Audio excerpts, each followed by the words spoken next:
របស់ឌីងមកអាចនឹងធ្វើការភ្ជុកលៀងនៅក្នុងហ្គេមទី2នេះបានអត់ប៉ុន្តែមានអារម្មណ៍ថាសบายលេងណាបាទជាមួយនឹង Spare Purify នេះមួយបាទកតូតផងបាទតែ Golan អត់យក Purify ណាបង No Bruno បាទ Bruno បាទគាត់រៀង confident នៅក្នុងការលេងដែរគាត់យកជាមួយនឹង Flicker គាត់លេងទាំងសេះមួយលពូតែបន្ថយមួយកណ្ដោះបាទ Let's see ខ្ញុំគិតថាម៉េចបាទដោយសារ front line គាត់ច្រើនគាត់បឹងកតូននៅក្នុងការ cover បាទចឹងក៏សូមស្វាគមន៍អ្នកទាំងអស់គ្នាមកកាន់ការប្រកួតគូទី1ក៏ដូចជាហ្គេមទី2រវាង Seal Super ជាមួយនឹង Plus KA Yes sir ថ្ងៃជប់ថ្ងៃជាពលាល្អគូកណាត់បងទៅខេតលេង Lane Slot តែមើលខ្ញុំយេអូកែសួរគ្នាបងថាខូចបែ Lane Slot អីគូបងទៅលេងគាត់មួយបបលេង Lane Slot មើលអូយ៉ាអាស៊ីរ៉ាពីនឹងលោឈាមតែម្សិលមិញមុនស៊ីឈាមកសួរមកវិញបាទពេញមកទេបាទអញ្ចឹងយើងកុំភ្លេចដែរជាមួយនឹងsponsor របស់យើងគឺ Infinite has Note 50 series ជាមួយនឹង MPL edition សម្រាប់ gamer គ្រប់គ្នាសាកថ្មល្បឿន90វ៉ាត់ក៏ដូចជា wireless charge វិញរហូតដល់30វ៉ាត់ដូចគ្នាជាមួយនឹងអេក្រង់ AMOLED ល្បឿនលឿន144 Hz ក៏ដូចជាលេង game Mobile Legends ដោយរលូនយកតែម្ដងយ៉ា slot មួយបាទបន្ថែមជាមួយនឹង RAM ទៅដល់24 GB វ៉ាវ First Blood បាទបានចូលទៅលើ PP ផងដែរតែមិញរូបភាពឯកើតឡើងជាប់ skill របស់អីទៀតបាទជាប់ stand អូ off leg វ៉ាវបាទចឹងរៀងធ្ងន់ដែរមកចាយ flicker នេះពី Nablo យកធ្វើការ bet ទៅលើ Onzo ដូចគ្នាបាទមកខៀលទល់មកខៀលដូចគ្នាបាទចាំមើល team fight នៅក្នុង total ទីអូមកអំអូភ្លេចយកតាមដល់ពីការចាក់ដែរតែពីខេតែអត់ដាច់ទេសាប់ដៃចុងក្រោយបាយនេះអូសូខាបាទអូវាយទៀតវ៉ាវហើយយ៉ាកន្លែងនេះ off flicker បាត់ហើយពីវត្តមានរបស់ពេមានឈរឲ្យគេវាយយកទៅដល់អាស៊ីរ៉ា cover ក៏មិនទាន់ផងដែរបាទអូចុំលឿនណាស់បងបាយមិញចុំវ៉ាវបាទថ្ងៃនេះ player បរិភោគសាច់ឆៅតែម្ដងបាទគឺថាវាយយកតែម្ដងត្រឹមតែ level 1អីគេក៏រកពីមុនពឹងអាទីមែនឥឡូវគេយកអាទី1 flick វាយយកបាទ aggressive បាទ aggressive អាទី1ក៏រកណាខ្វល់ណាបើសិនជាវាយទៅក៏ណាប់បែរតែបើវាយ៉ាងចឹងវាណាប់អាប់បាទសេកមួយចាអាទី retribution នៅតែបានទៅលើណាប់លោយកទេក៏ដូចជាកន្លែងនេះជាមួយនឹង ding ក៏ rotation មកដូចគ្នាបាញ់អាទីពី ADM ទៅហើយជាមួយនឹង PP slow ជឿរតាត់យកតែម្ដងជាមួយនឹងការបន្ត ultimate cover ប៉ុន្តែពីអាស៊ីរ៉ាប៉ុន្តែនៅតែបាច់ជាមួយនឹង PP ដូចគ្នាអាស៊ីរ៉ាចុះឡើងជាមួយនឹងចាមកពីខាងក្រៅជាមួយនឹងការហត់ជ្រាបយកតែដល់ពីវត្តមានរបស់ Shadow ធ្វើការដេញវាយជួយនឹងពេខ្ញុំមែនទេជាមួយនឹង Shadow ក៏សងសឹកឲ្យទៅលើអីរំនេះគ្នាជាមួយនឹងការជន់អាទីបន្តពីទីធ្វើការបោកវាយទៅលើ Shadow បន្ថែមមកវិញផងដែរបាទចឹងយើងក៏បានឃើញដែរជាមួយនឹង team fight បាទអាស៊ីរ៉ាចង់ទៅណាសំបណ្ដៃជាមួយនឹងការកវីក្បត់បាន10 kill ទៅលើ ding ខេនចូលបើក្រោមទៀតអីយ៉ាគាត់ចូលតន់ខ្ញុំគាត់ថាតន់យេតន់ no wait what ជាមួយមកគាត់ទទួលបានជាមួយនឹងសัตว์បៃច្រើនមែនតើព្រោះមិញខ្ញុំបានមើល flow farm គាត់មកជុំគាត់លួចបានបៃតងគេមួយសัตว์ច្រឡំមួយឥឡូវក៏ដូចជាបើកខំផងដែរបាទមិញខ្ញុំបានឃើញជាមួយនឹង first item ផង ATM បាទ Sky Pisser យកមក first item បាទមកខៀលបាន3អាស៊ីបាទរៀងមានគួរសមដែរនៅ early បាទអូទៅហើយអាស៊ីរ៉ាអត់មានជាមួយនឹង flicker ធ្វើការចាប់ultimate យកចេញពីទីជាប់យកតែម្ដងមានអារម្មណ៍ថា game 3 calling បាទសិង1សិង2អស់ retribution ពី Ken ប៉ុន្តែចាក់មិនត្រូវទេទៅលើ ATM បាទទៅវាយគ្នាបន្ថែមទៀតហើយជាមួយនឹង ding load ultimate ទៅលើ Ken ដូចគ្នាយកបាន orange bar 1ទៅបន្តការ farm ជាមួយនឹង orange bar របស់ខ្លួនឯង ding បាទ game នេះបាទ ding dong បាទ3-0បាទ Esmeralda ពងថាអត់មាន hero ណារៀងមកវាយគាត់ផងបាទចាំមើលនៅក្នុងហ្គេមនេះឌីងនឹងក្លុកទីក្រុងហើយចាំប្រភេទអ្នកគ្នាជាមួយនឹងកញ្ចប់ MVB ដែលអ្នកគ្នាលេង Mobile Legends បានតាមចិត្តនឹងទទួលបានពេជ្រក្នុងកញ្ចប់តែមួយនោះគឺអ្នកគ្នាទទួលបាន235ពេជ្រឯណោះត្រឹមតែ$5ក្នុងរយៈពេលយូរមែនតើអ្នកគ្នាក៏ទទួលបានជាមួយនឹងការភ្ជាប់តាមរយៈផ្កាយ1686ផ្កាយលេខ2ទ្រង់ជ្រូករួចចិត្តបញ្ជូនឬក៏តាមរយៈ Cell Card App បាទចឹងយើងក៏បានឃើញដែរជាមួយនឹង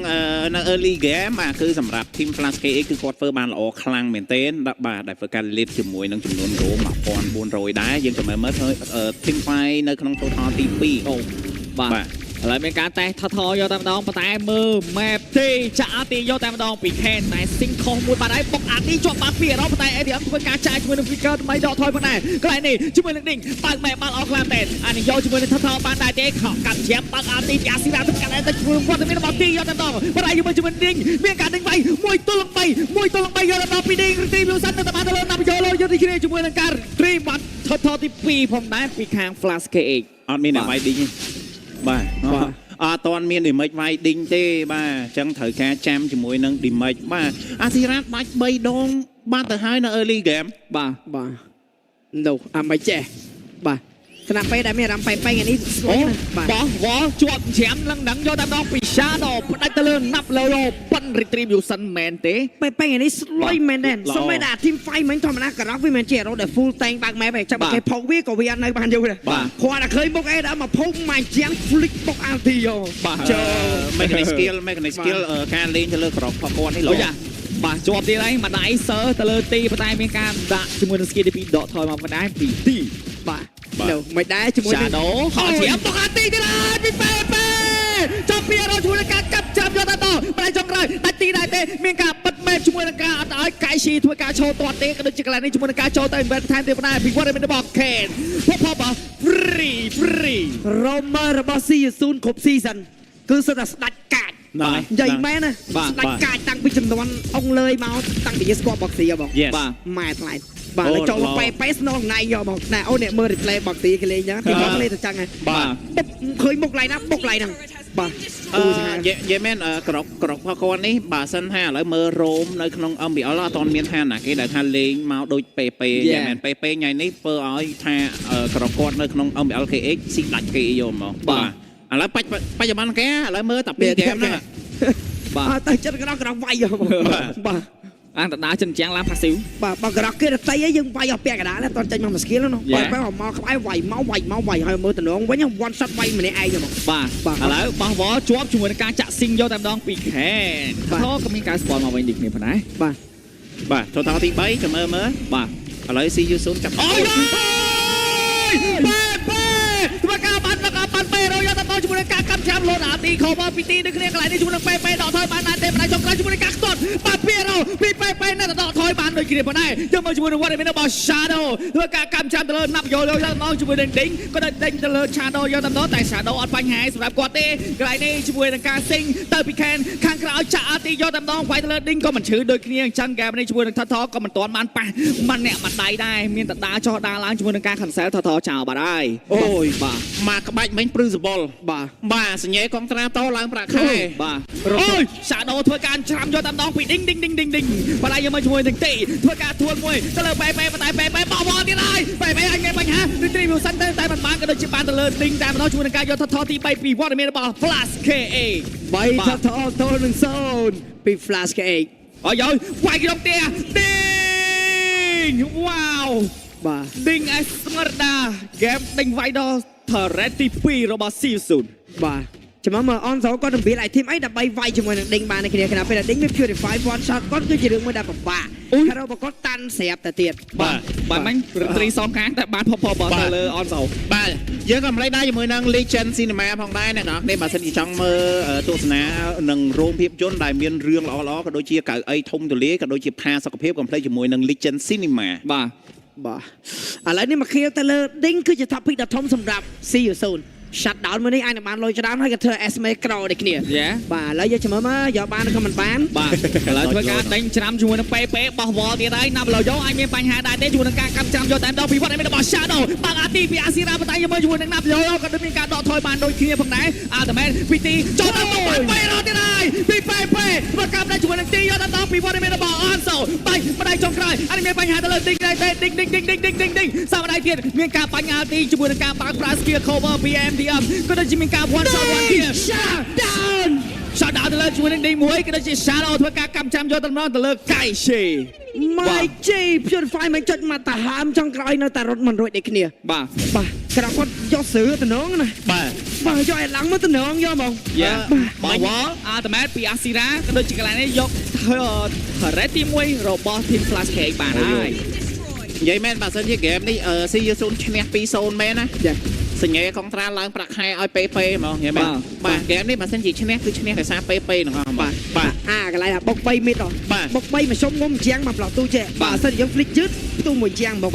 flick លឿនពេកក៏អត់ផុតជាងដែរមក flick ចុះមកប្លោះហ្មងនិយាយទៅនៅក្នុងហ្គេមមួយនេះបើសិនជាចាញ់ហ្គេមចាញ់មួយក៏ឈ្នះក៏ clip ពេអត់ក្រុម5 clip ទេនេះច្រើនខ្លាំងមែនតើមើលឲ្យធ្វើ goal land goal ស្មើគ្នាទេប៉ុន្តែបើយើងមើលជាក់ស្ដែងសម្រាប់កៃស៊ីគឺគាត់អត់ទាន់បានជួញនៅក្នុងការ team fight បានច្រើនប្រហែលទេបាទព្រោះដោយសារកៃស៊ីក៏ដូចជា on zone រៀងលាក់ performance រៀងច្រើនដែរនៅក្នុង game មួយនេះបាទចាប់ផ្ដើមរៀង mid game ទៅហើយបាទអូចាំកន្លិតដាច់2 level retreat ដូច ប៉ះ hero បាក់ស៊ីណាមានអីជួយអាមេដេត្រីទៀតបើឡែនគាត់គ្មានបុកអាទីដេត្រីទៀត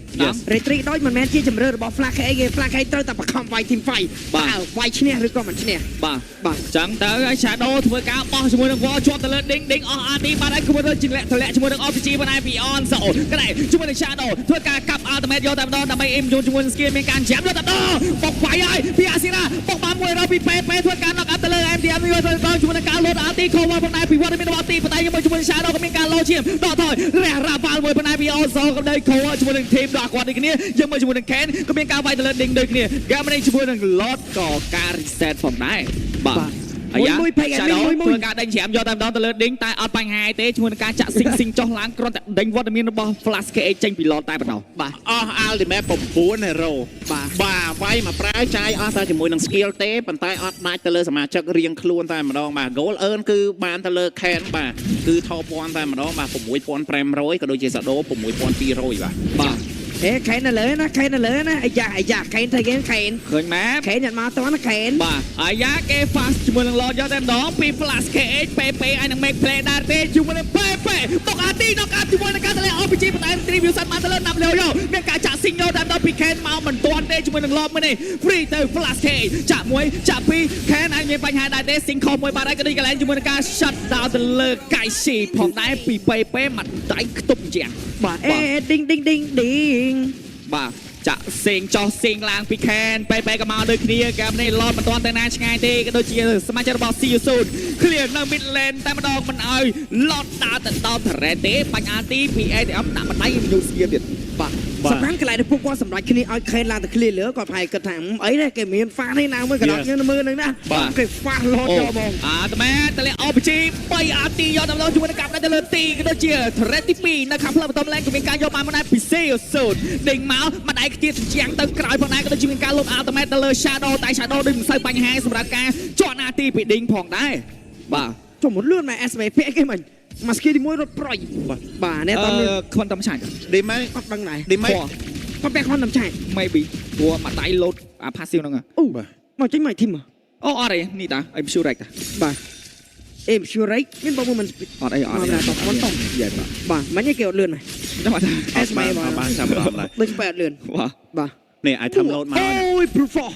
បាទនៅពេលដែលពេញ stake បាត់តិចនេះហ៎បងមានមួយមិនស្គិនដោយសារតែហើយនឹងទី1ទៀត expanding យ៉ាបែបនិយាយ spending មែនហ្នឹងហើយអូចឹងត្រូវចឹងមក speed ball spending បាទចឹងណាផ្លា Midland បើកមុខក៏ដូចមានការជន់ RT យកតែម្ដងពី PP បើកមុខពី Shadow តែ RT មកគ្រាប់ពី Asira ពីនឹងដាច់ទៅលើ Kaishi ផងដែរអូអាកន្លែងមិញគេសហនឹង scream គាត់ថាអូយមួយបេះដូងមក3 2 1មកបន្តមក snap ចិត្តដាច់ហ្នឹងអូយបាទដល់កន្លែងនេះមកពីខាងក្រោយអាចមានការបុកចូលតែម្ដងផ្លេងពីខាងក្រោយចាយ flicker ពី Onso ចាប់ទៅលើ Asira ជាប់យកតែម្ដងជាមួយនឹង Asira ដកថយបានឬក៏បានជាមួយនឹងកាប់ទៅលើ Asira បុក RT បានរកពី PP លោកកាប់តែជាមួយនឹង ATM បានដូចគ្នាជាមួយនឹង Shadow មានការកាប់ចាប់យកតែម្ដងពី Kaishi ចាប់ទៅណាបាក់គេទៅលើ Ken តែជាមួយនឹង Ding មានការប្រែទៅលើ Ken ដូចគ្នាក៏មានការដកថយទម្លាក់ជាមួយនឹង Rafael មួយដែរពីវត្តមានរបស់ Onso បាយទៅលើ Ding អត់ជឿទេក៏ដូចជាកន្លែងនេះជាមួយនឹងវត្តមាន3ស្មើទល់នឹង3ក៏តែយកមកជាមួយនឹង Ding ដូចជាតែខ្លាំងមែនតែ1ទល់3យកតែម្ដងពីវត្តមានរបស់ Ding បាទឥឡូវក៏មកតែ ring ding dong ពេញហ្នឹងខណៈពេលដែល Onso វាយអត់ឈឺទេចាំមើលការបៀលមកគាត់បៀលមិនចាំវាយ SMA ឈឺបាទណាមួយDing គាត់ online នៅខាងមុខគាត់បិទ Onso ចិត្តឆឹងយកហ្មងបាទនេះគឺជាវីដេអូ highlight ដែលយើងបានឃើញជាមួយនឹង Team Fight មិញធ្វើការដាច់ទៅលើជាមួយនឹង Asira តាមប៉ា Asira នេះជន់ពេទេបាទគេចង់លុកទៅលើជាមួយនឹង Onso ដែរបាទ Onso flicker បាទនេះប៉ុន្តែ Kaishi game មួយនេះ game ចង់ថាគ្នាផងគាត់សម្រាប់ Ding គាត់ front line នៅខាងមុខចិត្តឆឹងយកហ្មងប៉ុន្តែ hero របស់ខាង See You Soon ណាគេលុកច្បាស់ពេកគេផ្សាយចេញពី Shadow ជាមួយនឹង Ken លុកជាយាមលុកទៅលើ Kaishi អត់ឲ្យ Kaishi បាន deal ទៅមិនហ្មងបាទបើសិនជា game មួយនេះ Kaishi ក៏មាន space ក្នុងការ deal ទៅមិនហ៎ Flash ចូលលេងហ្មងបាទអស់ឈាមហើយ Shadow no 5-4មានអីធ្វើគេអត់បាទអីទៅផ្ទះឬក៏មិនទៅដេញ RT មកមានការកម្មច្រាំយកជាមួយនឹងឈាមយកតាមដងតែឡើងបានទួចតាមដងជាមួយនឹងការ review សានលោត RT ពីវត្តមាន RT រីត្រីនៅតែបានទៅលើណាប់យកដូចគ្នាក៏ដូចមានការដកថយបុក RT យកតាមដងជាមួយ PP អស់ RT ជាមួយនឹងការ shut down ទៅលើ PP បានមួយ hero ផងដែរ Asira មានការឡើងជាងក៏ដូចមានការពុកកាក់មុខយកតាមដងពីដេញធ្វើការជន់លើ Asira តែអាចមានបញ្ហាដែរទេជាមួយនឹងការដកថយជាមួយនឹងវត្តមានរបស់ Ken ចាក់ចូលទៅហើយអានឹងដែរទេជាមួយនឹង អ៊ីម៉ូថតទៅលើវត្តមានរបស់ទីនេះគ្នាម្ល៉េះចុងក្រោយជាមួយការកាប់ចាំយកតាមពី Shadow ធ្វើការប្រាច់ជាមួយនឹងទីមកទីជាប់ជាមួយនឹង stand របស់ ATM ក៏មានការ shut down ទៅលើ Shadow ផងដែរសេង1សេង2ពីខានធ្វើការដកថយវាយទៅលើ Ding មិនឈឺទេ Ding តាន់ណាអីដែលខ្ញុំមើលមួយណាសម្រាប់ ATM ណាគាត់ស្ដាយអត់បើសិនជាគាត់យក Justify វិញគាត់បានវាយមកបាទគាត់បានវាយមកបាទចឹងឡទៅហើយកន្លែងនេះអាស៊ីរ៉ាមានអាល់ទីប៉ុន្តែអត់ទាន់ប្រើជាមួយនឹងអាល់តិមេតរបស់គាត់ទេពេក៏ដល់មកជាមួយនឹងការបែក thread ទី3ផងដែរក៏ដូចជាការទម្លាក់ជាមួយនឹង RPG ដើម្បី clear ជាមួយនឹង Lord មួយនេះផងដែរបាន2 Lord ក៏ប៉ុន្តែប៉ុន្តែយកបានតែ T3 Turret នៅ Midland បានតែមួយផ្លូវទេប៉ុន្តែចាប់ផ្ដើមបាន Swing Go មកស្មើគ្នាវិញហើយសម្រាប់ KC ក៏មានជាមួយនឹង Damage ដែរបាទបាន Talker ក៏ចាប់ផ្ដើមចូលទៅលើ KC ដែរបាទណាមួយចូលមកដល់ late game ហើយអញ្ចឹងយើងចាំមើល Damage របស់ Bruno ក៏ចាប់ផ្ដើមកាន់តែមានបាទអញ្ចឹង hero ដែលព្យាយាមចូលមកលុកជាមួយនឹង Bruno បើសិនជាគាត់មានជាមួយនឹង Winner Nature មួយក៏អាច hold ជាមួយនឹង Team Fight បានយូរព្រោះដោយសារប្រភេទដែលចូលមករកគាត់គឺដូចឡាពូហើយជាមួយនឹង Lancelot អញ្ចឹងចាំមើលមកមិនអាចធ្វើដូចជាអត់ទាន់ចេញជាមួយនឹង Winner Nature ទេណាបាទព្រោះដោយសារគាត់មិនចេញជាមួយនឹង Van Talker ហ្នឹងបាទចាំរៀងស្ងប់ស្ងាត់បន្តិចហើយហ្គេមនេះមួយ Fake Admin មួយ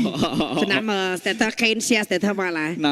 មួយ Fake Admin មួយចំគូនេះផ្អែមល្ហែមដាក់គ្នាដើម season ប៉ុន្តែវាយគ្នាដូចគុំគ្នាណាស់អញ្ចឹងបាទសង្គ្រាមត្រជាក់បាទឬក៏យើងហៅថាសំទិបាទធម្មតាដែរហ្នឹងបាទព្រៀបជាមួយនឹងការផ្អែមលើ Status តែក្នុងទឹកដី Land of Dawn គឺថាវាយគ្នាដូចផ្ទះអត់តនេះ last item Winner Nature សម្រាប់កាយស៊ីបាទចឹងបាទអូ Ding ម្នាក់ឯង Ding ដាច់ Ding បាទហើយប៉ុន្តែ Shadow អញមានបញ្ហាជាមួយនឹងការចាយ flicker លោតអាទីមកមែនពីពេមកកាប់បានអាតែពីអាស៊ីរ៉ាតែជួយនឹងឯងទៅបានផងដាក់ទៅកន្លែងមួយវត្តមានរបស់ទេអាទីដកថយសមដៃចុងក្រោយយកតំណណាប់ឡោយកក៏មាន Immortal តែចាក់ស៊ី1ស៊ី2ស៊ី3ជាមួយនឹងវត្តមានរបស់ខេតតែវាយមិនដាច់ទៅលើទីតផងដែរអត់អីកើតមកតន់ឡតនេះកើតតន់បាទអូមិញបដាច់2សល់តែកាយស៊ីមួយបើសិនតែសល់តែ2នាក់ហើយសល់គេព្យាយាមបុកអែនទេបាទនេះគឺជា replay បាទ map play ចេញពីPP ទៀតហើយអូយបាទ180 clip បាត់ហើយបាទជាមួយនឹងអ្នកក្លាហានបង្គួយលីថងកែបាទឃើញមុខឡៃណាបុកឡៃហ្នឹងបាទជួបជាមួយនឹងកុមារាជួបបុកបាទវាធ្លាប់តែមានជួបវាយហើយជួបញ៉ែបាទដូចតែគួរជួបញ៉ែបាទដល់ពេលជួបបុកក្រកនេះក្រកPP លេងឡើងនេះលេងម្ដងនេះហើយលេងបានលេងទៀតហ្មងបាទដូច season មុនគេគួយបែនថៃគ្រាបាទឥឡូវគេគួយបែនក្រោតក្រកសាហាវពេកហើយបាទអញ្ចឹងជាមួយនឹង Lord ក៏មានការ spawn មកដូចគ្នាពី Shadow បើមុខទៅលើវត្តមានរបស់ Team Flash តែ Ding គាត់ព្យាយាមឲ្យគាត់មាន Purify 15 cooldown second 15 second ប៉ុន្តែជាមួយនឹង C 0វិញអត់ពឹងពេញ click ទេបែនឹង Shadow ពយូរពេកបាទអូពីដាច់ Ding មកហើយយកមកជាមួយនឹង Shadow បាក់អាទីមកក៏ហើយរយកទៅជាមួយនឹងការជាប់ជើងទៅលើកាយស៊ីបាត់បង់អាពីចាក់1ចាក់2ពីខានវាយឡនក៏បុកផ្ទះសួរនឹងឯងសបួរបើខ្ញុំរីកមិនបុកផ្ទះអត់មាន goal អត់មាន SP អត់មានតួអង្គសំខាន់ទាំងពីរនៅក្នុងរឿងនេះទៀតរបស់យើងតើលា RPG ពី Shadow បើមុខក៏ដូចជាកន្លែងនេះជាមួយនឹងវត្តមានរបស់មីននៅផ្លូវមីនមានការបាត់បង់យកតាមជាមួយនឹងការ fast clear ពី ATM អញមកចូលដែរទេតលាជាមួយនឹង skill ក៏ដូចជាកន្លែងនេះជាមួយនឹង turret ទី3ខាងលើផ្លូវ top lane យកបានមកហើយពី C Yusu ថយយកឡតលេងហ្នឹងព្រោះខ្ញុំគេហៅញ៉ាប្រំប្រៃចូលចាំលេងសើចបាទលើថយបាយឡតឲ្យលឿនអាយ៉ាបើយកមកជាមួយនឹង Napoleon ដូចជាបើទៅជ្រៀងជ្រុលហើយគេចង់ខ្វះជាមួយនឹង Lord ឬក៏គេបែតតែបណ្ដោះបណ្ដៃសល់ជាមួយនឹង Immortal ទេអានេះមានការចូលបាទឬក៏មិនបានពី Napoleon តែអត់ចូលទេជាមួយនឹងការដកថយមកវិញផងដែរបាទរហូតនៅទៅលើ See you soon objective មែនគេបីថាថល2 lot យើងយកបាន1 lot អញញឹមយកបាទអូយ 4K កូលីតខ្ញុំមានអារម្មណ៍ថា game ទី2នេះ bad game សម្រាប់ KC មិនថា2 game 2 game ហ្មង bad game សម្រាប់ KC យកហ្មងមានអារម្មណ៍ថាគាត់អត់បាន performance 100បន្ទុករបស់គាត់ណាបាទ game damage មានហើយប៉ុន្តែបាញ់មិញគឺបើសិនជាចាយ flick ផុតក៏យើងមានកលៈនៅក្នុងការលេងដែរបាទអាច 4-5 អាចចូលទៅមួយគេបានគេអត់វាយឡតស្រួលទេបាទប៉ុន្តែពេបុកហ្នឹង unexpected ទៀតបងគាត់ដើរអាប៉មលដាច់ហ្នឹងវាមិនសាអកុលប៉មហ្នឹងទុះមកអកុលប៉មហ្នឹងហើបជើងទៅទៀតបាទចាំថា Golan គេអត់មាន purify ទេបាទហើយ Bruno មានដែរតែគាត់សម្រាប់ចិត្ត flick មួយទៀតបាទជីបាទតែមើលឡនេះអាចនឹងធ្វើការបុកចូលអត់បាទ จังลอดแต่เพลท็อปแลนด์ก็โดยชิมิกาไวแต่เลยดิ้งจับประดามเชื่อไอ้รอมชิมวยเดมไมเทคแคนมันเซอร์จิตันคลังประมาณเดปแต่ยังมือชิมวยหนึ่งสระตีไปนักทางเพลมิแลนด์ก็มีการปัดป้องโยตามน้องชิมวยการปังอาร์ตีปีเอทีเอ็มก็ได้มีการกำจับโยตามน้องพิชาโดเพื่อการเต็งไปยังมือชิมวยหนึ่งวันมีระบาดตีปังอาร์ตีปังแกงชิมวยหนึ่งวันมีระบาดอาศิราเต็งเจงพีโยชิมวยหนึ่งทีมไปโยตามน้องก็ได้ชิมิการฟัสชิมวยหนึ่งหลอดมวยนี่เคลียร์ปัดออกลำแต่พี่วันมีระบาดฟลาสเคแต่ดอปากไวได้เตะมิเนียนก็มาชนะในเคลียร์ชิมวยหนึ่งการเต็งกับจับโยตามน้องพิชาโดเพื่อการโลนาตีจะมาพี่ไปบอกให้เราช่วยไปปกป้องช่วยการซีมาตายที่ไรช่วยการไปช่วยงี้มอเตอร์ที่ปฏิบัติช่วยการดึงตะลึงดึงลาสเมสเตอร์พิคาฟลาสเคซาเดนครับก็เลยจะใจกันเนี่ยแล้วก็พอมปีโต้ส่งขึ้นมาตะลึงซียูโซ បាទ MVP player ពេលៗទៅមិនអើក៏ត្រូវតែឲ្យដែរនិយាយមែនពេល